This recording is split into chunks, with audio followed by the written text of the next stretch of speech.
Just as the weather starts to get colder, natural gas prices are soaring. Xcel estimates your gas bill is going to be about 54% more expensive this December than it was last December. The average bill for residential use was $115 last December. This year, it's going to be about $177. Denver 7's Russell Haythorne is taking this issue 360 tonight, and he begins by explaining why we seem to be bombarded month after month with Xcel price hikes. Let's start with those utility rate increases. They're often referred to as pancaking, and Colorado regulators just threw another flapjack on the stack by approving Xcel's $64 million rate hike. That will impact about 1.4 million homes in Colorado. Not exactly welcome news in Liliana Cobo's home. I don't really want to think about it. You know, it's one of those things. Do I have a choice? Not really, so I have to just suck it up. I mean, this is the first time that we have to deal with this, so we are curious to see what that first bill will look like. We sat down one-on-one with Xcel's new president of Colorado, Robert Kenney, who tells us these are essential investments for improving reliability for customers, strengthening safety, and delivering the cleanest natural gas possible. Customers come first, and concern for our customers comes first. We recognize that for some customers, this can be of a significant financial hardship. The other message I would want to deliver is that we are always striving to be prudent and good stewards of our customers' money, and we're making the investments that we think are necessary for safety and reliability. For its part, the PUC, the Public Utilities Commission, says it rejected a 3-year increase, only granting a 1-year increase this time around. The PUC says it keeps a close eye on regulated monopolies like Xcel.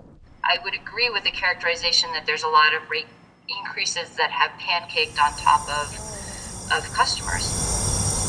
It is a balancing act of wanting the utilities to provide safe, reliable service so that customers can have heat in the winter at a reasonable price, and the utilities remaining financially solvent. The PUC says keep in mind there are two things at play here. One is commodities prices, the price of natural gas. Xcel does not control that. The other is new infrastructure Xcel is building, like pipelines. Xcel passes both those costs on to you. Kenney says his time at Pacific Gas and Electric in California serves him well for moving Colorado in a new green energy direction. Xcel has bold goals for the future, cutting greenhouse gas emissions by 85% by 2030 and delivering carbon-free electricity by 2050. We're making the investments that are going to enable greater transportation electrification, that will drive down methane emissions and gas. Human ingenuity never ceases to amaze me. And the technology around battery storage continues to evolve and grow and mature.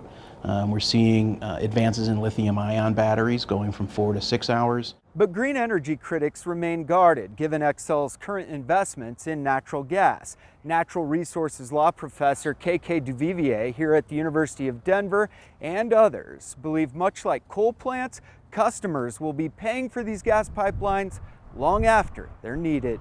They're one of the biggest natural gas companies in the United States, and they're proud of it. The gas division doesn't seem to recognize the climate issues. I don't know that you can completely fault utility companies for being in their own bubble, but that's what they are. Kenney pushes back. Our belief is that we can drive the clean energy transition through more renewables, but that there will remain a place for natural gas, particularly for home heating and cooking. And we're going to need 24/7 dispatchable resources for when the sun is not shining and when the wind is not blowing. Duvivier argues that perfectly characterizes Xcel's contradictory positions. So the angel's saying, okay, cut your carbon emissions, the world is burning up. And the devil's saying, no, I like heat.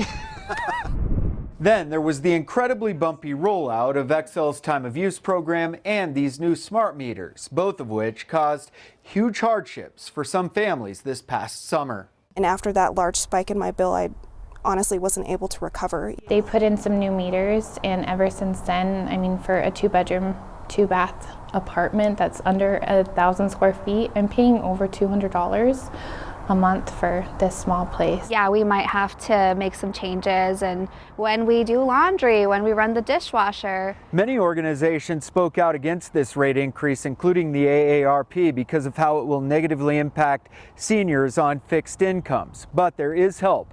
Colorado's Low Energy Assistance Program, or LEAP, is encouraging anyone who needs financial assistance to call in or apply online. Any heat fuel increase is going to put a real hardship on our low to moderate income households.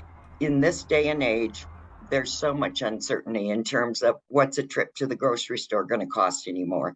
So if we can provide a little bit of heating assistance, at least people may not be forced to have to turn down the temperature to unsafe temperatures or choose between eating right. It's not easy to ask for help. So we want to make it easier for you. You can apply online at coloradoleap.gov or by calling the Heat Help Hotline at 866-432-8435. Russell Haythorne, Denver 7. And going in depth here, I found how Xcel's time of use program works. So during on-peak hours, you're paying more. This is weekdays between 3 p.m. and 7 p.m., excluding holidays. Weekdays between 1 p.m. and 3 p.m., excluding holidays, you save some, but you save the most before 1 p.m. and after 7 p.m. and on weekends and holidays. There's also been a push to build all-electric heating systems and induction stoves. Despite requiring zero fossil fuels, critics say prospective homebuyers face even higher prices. And one example is with the Marshall fire survivors. Many were underinsured and then demanded the city of Louisville drop green building codes for fire survivors so they could afford to rebuild. Those codes would have cost an estimated $25,000 to $75,000 extra to rebuild. Proponents say all electric customers will save thousands over time with energy savings.